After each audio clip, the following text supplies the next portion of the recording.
গরম ভাতে 1 চামচ ঘি, আর কথাই হবে না। পাশে যদি মাংস থাকে সেটাও কিন্তু আমরা দূরে সরিয়ে দিই। কিন্তু কিছুদিন আগে পর্যন্ত আমরা জানতামই না যে ঘি খাওয়া ভালো না খারাপ। সবসময় জানতাম এটা বোধহয় খেলেই শরীরে বিরূপ প্রতিক্রিয়া হবে, ফ্যাট হয়ে যাবে, আমাদের শরীরে ফ্যাটের পরিমাণ বেড়ে যাবে।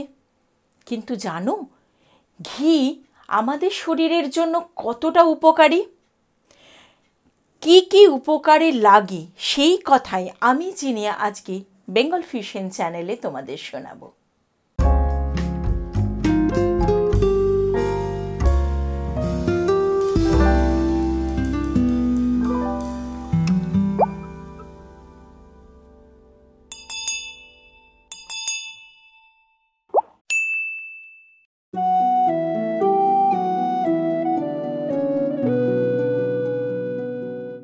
অনেক জিনিস আছে আমাদের রোজকার জীবনে যেগুলো আমরা আমাদের খাদ্য তালিকা থেকে বাদ দিয়ে দিয়েছি না বুঝে, না জেনে।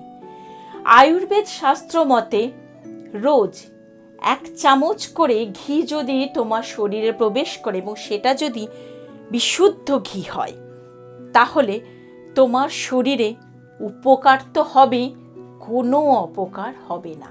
কিন্তু সেটা খেতে হবে পরিমিত, ওই 1 চামচ, তার কিন্তু বেশি না। যেই তুমি ঘিটা বেশি পরিমাণে খাবে, ভালো লাগছে বলে বেশি খেয়ে নিলে, তখন তোমার শরীরে সেটা বিরূপ প্রতিক্রিয়া হবে। তো এই ঘি রোজ 1 চামচ খেলে আমাদের শরীরে কি কি ভালো হয় সেটা তো জানতে হবে। আর এই কথাটা ভেবেই আমি আমার বাড়িতে যে ঘিটা তৈরি করি, সেটা কোনো বাজার থেকে কেনা ঘি কিন্তু আমি ব্যবহার করি না। আমি ঘি নিজেই তৈরি করি, দুধের ওপরে যে সরটা থাকে সেটা থেকে তৈরি করে। আমি জানি অনেকেই বাড়িতে ঘি তৈরি করে এবং সেটা রোজের যে দিনে খাওয়া বলো, রান্না বলো, সেগুলোতে কাজে লাগায়। তোমরা অনেকেই জানো না, অনেক রান্না আছে যেটা ঘি দিয়ে করলে বা একটু ঘি দিলে তার স্বাদটাই অনেক গুণ বেড়ে যায়। তাহলে কি এমন আছে ঘি নিয়ে? দেখো, আমাদের কিন্তু দরকার সুষম খাবার খাওয়া, যে খাবারটা শরীরকে সুস্থ রাখতে। এবারে আমরা ডায়েট করছি, সব কিছুই বাদ দিয়ে দিচ্ছি, সেটা অন্য ব্যাপার।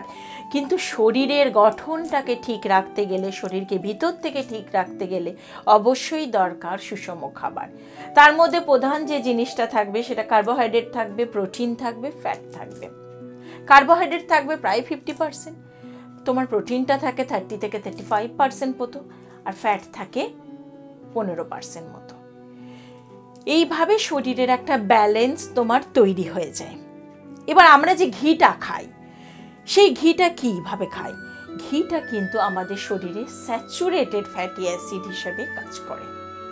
এর মধ্যে থাকে ওমেগা 3 ফ্যাটি অ্যাসিড, যেটা আমাদের শরীরের জন্য দারুণভাবে কাজ দেয়। এমনকি এর মধ্যে যে ভিটামিনটা আছে A, D, E, K, এই 4টে ভিটামিন থাকে ঘিয়ের মধ্যে, যেটা আরও ভালোভাবে শরীরে কাজ করে। ওমেগা 3 ফ্যাটি অ্যাসিড থাকার জন্য আমাদের হার্টের পক্ষে কিন্তু খুব কাজের। এবারে তোমরা বলতেই পারো, দিদি আমার অনেক রকম সমস্যা, অনেক বড় সমস্যা, হার্টের সমস্যা আছে, আমি কি ঘিটা খেতে পারবো? ওই যে বললাম পরিমিত, অবশ্যই পরিমিত কিন্তু ঘি খাওয়া যায়। তো তোমরা সেরকম হলে একবার ডাক্তারের পরামর্শ নিয়ে নিও। আবার আরেকটা কথা বলি, এই ঘিটা জানো আমাদের যে খারাপ কোলেস্ট্রল, যেটাকে LDL বলে, সেই কোলেস্ট্রলের পরিমাণটা কিন্তু কমাতে সাহায্য করে। আবার শরীরকে কিন্তু একদিকে ঠান্ডা রাখে, শরীরের প্রদাহটাকে কমাতে সাহায্য করে। সুগারের যে লেভেলটা, সেটাকেও কিন্তু ঘি কমাতে সাহায্য করে। ইমিউনিটি সিস্টেমটা অনেকটা বাড়িয়ে দেয়। শীতকালে দেখবে ঠান্ডা লাগার যে প্রবণতা থাকে অনেকটা, তাই শীতকালে বিশেষ করে বলে 1 চামচ করে ঘি তুমি রোজই খেতে পারো। ছোট চামচের 1 চামচ ঘি তুমি রোজ খেতে পারো, তাতে ঠান্ডা লাগা ব্যাপারটা রোধ হয়, তোমার ইমিউনিটি সিস্টেমটা অনেকটা বেড়ে যায়, তোমার ভিতরে কোনো ইনফ্ল্যামেশন যদি হয় সেটাও কিন্তু রোধ করতে সাহায্য করে ঘি। ঘি আমাদের হজম ক্ষমতাকে বাড়াতে সাহায্য করে। তোমরা অবাক হবে যে ঘি, বাবা ঘি খেলাম ভীষণ ঢেকুর উঠছে, সেটা নির্ভর করছে তুমি কোন কোয়ালিটির কোন ঘি খাচ্ছ, কারণ ঘিয়ে এত বেশি ভেজাল আছে, সেই ঘিটাই কিন্তু কোনো রকমভাবে ক্ষতি তোমার হতেই পারে।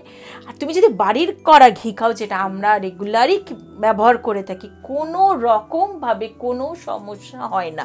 এমনকি আমি ঘি দিয়ে যখন ওই ঘিটা দিয়ে বিরিয়ানিও বানাই, বিরিয়ানিটা খাওয়ার পরেও কিন্তু একটুও সমস্যা হয় না। তাহলে বুঝতেই পারছো যে ঘি কতটা কাজের। আবার তোমরা জানো অনেকে বাটার খায়, বাটারের থেকেও ঘি কিন্তু আরও ভালো। ঘি খুব কম তাপে ঘিটা হয়, মানে যখন হয় ঘিটা তৈরি তখন কিন্তু লো ফ্লেমে ঘি হয়, ঘি কখনো হাই ফ্লেমে হয় না, যার জন্য ঘিয়ের মধ্যে যে উপাদানগুলো সেগুলো কিন্তু কোনোটাই নষ্ট হয়ে যায় না বা উবেও যায় না। সেই কারণেই ঘিটা শরীরের জন্য এতটা কাজে। ঘি আমাদের ত্বকের আর্দ্রতা বজায় রাখতে সাহায্য করে।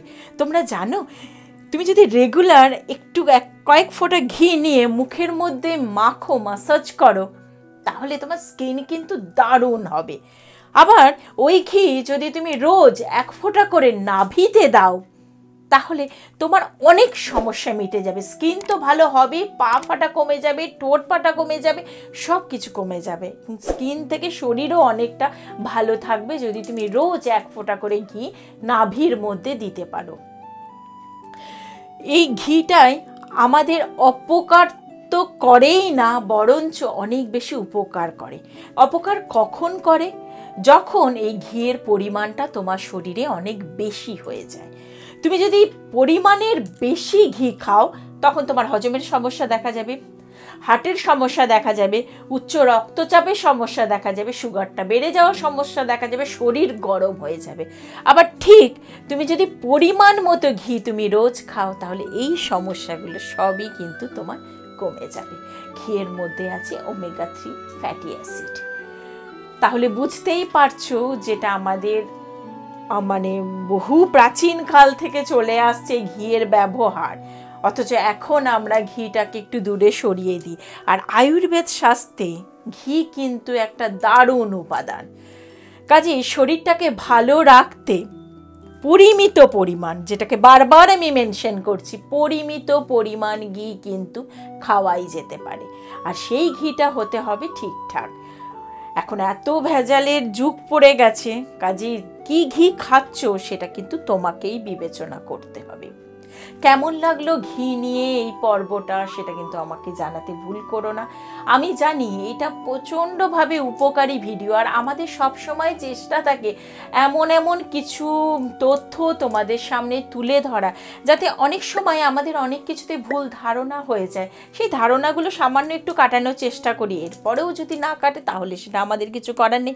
আর কোন কোন বিষয় আমাদের কাছে জানতে চাও সেটা অবশ্যই লিখে পাঠাবে, তাহলে খুব ভালো লাগবে সেই বিষয়টা আমাদের তোমাদের কাছে তুলে ধরতে। নতুন যে দর্শক বন্ধু আছো তাকে অনুরোধ করব আমার এই চ্যানেলটাকে সাবস্ক্রাইব করতে, এবং তার সাথে যে বেল আইকনটা আছে সেই বেল আইকনটা ক্লিক করতে কিন্তু একদম ভুল করো না। সুস্থ থাকো, ভালো থাকো এবং সব সময় বেঙ্গল ফিউশনের সাথে থাকো। নমস্কার।